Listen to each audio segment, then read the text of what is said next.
سلام امین حدادی هستم. این دفعه اومدم بعد از اینکه رفتیم سراغ تمام دامیننس ها، میخوام 4 تا نه 6 تا، یعنی 4 به اضافه 2 6 تا از بزرگترین آلت کوین ها رو بررسی بکنم کنارتون. اونم بجز چی؟ بجز اتریوم و بیت کوین که قبلا اون نوتا رو یه نگاه ریزی کردیم. خب اولین مورد سولانا، دومی بی ام بی، سومی داج کوین، بعدش آدا، بعد تیاریکس، بعدش هم سوی. بدو بریم. سول یا همون سولانا توی چارت هفتگیش چی به ما میگه؟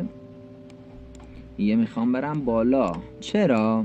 ببینید اینجا رو ما یه حالت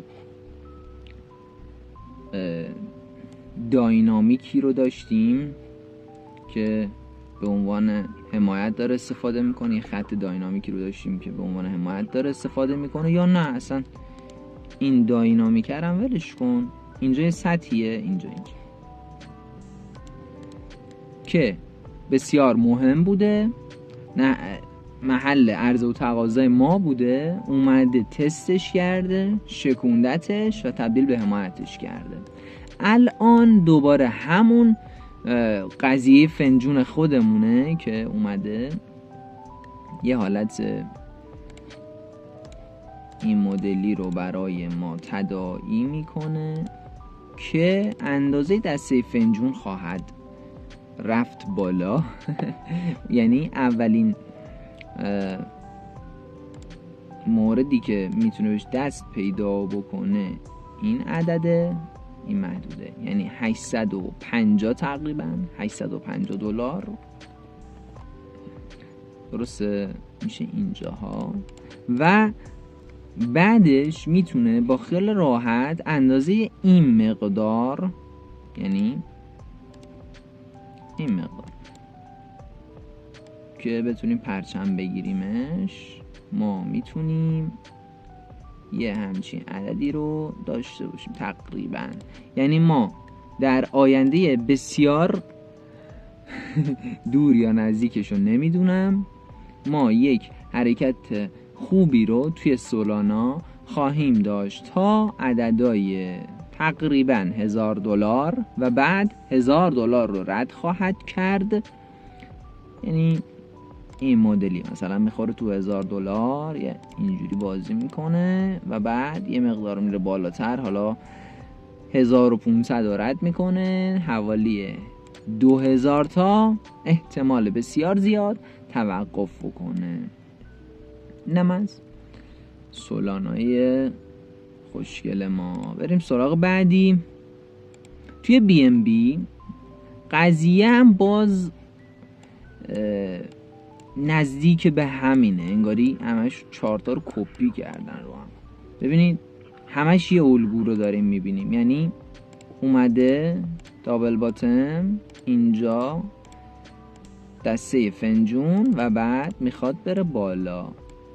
هدف خود بی ام بی هم چیه اینجا؟ اولین هدف که گفتیم همیشه یه دونه اینجوری میزنه. چقدر بگید به هم یه رشد تقریبا 150% از این ناحیه که میتونه این عدد باشه، یعنی $1200-1300 رو ببینه بی ام بی و بعد حرکت بعدی که میخواد بکنه تا $2500 خواهد رفت. خیلی هم چارت جالبی داره، یعنی کلاسیک کارا عشق میکنن. یعنی نگاه کنین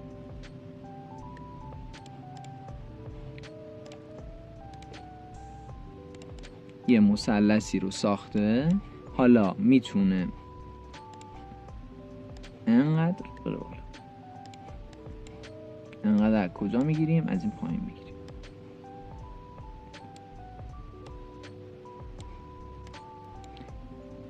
با این حساب یعنی تا $5000 هم میتونه بره بالا.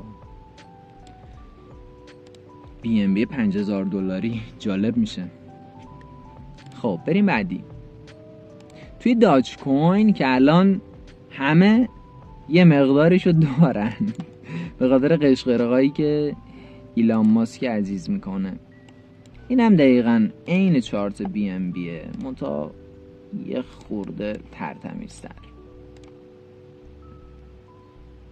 حالا اینجوری بوده احتمالا. بله میبینیم که یه دونه برای خودش پرچم ساخته، الان پولبکش هم زده و میتونه جای خوبی رو بره.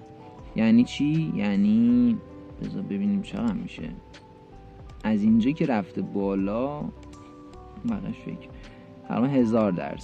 از اینجا دوباره میتونه یه 1000% به ما بده. 1000%ی که داج میتونه به ما بده 1000%، نه 10,000%. 10,000% که میتونه به ما بده یعنی شاید باورتون نشه ولی داج کوین $5. اینم از این. اما هدف حالا اول ما اینجا چقدر بود بهم بگید. یعنی از اینجا رفت تا اینجا 372 که بیخیال شو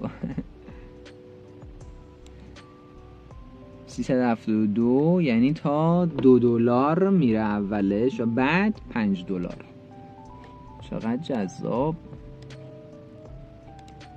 تو $2 رو احتمالا رد کنه. این از داج کوین گوگلی ما. اون ستای بعدی رو توی پارت دوم خواهیم دید.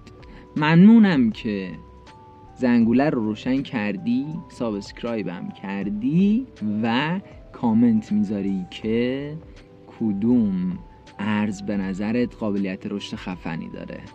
ممنونم.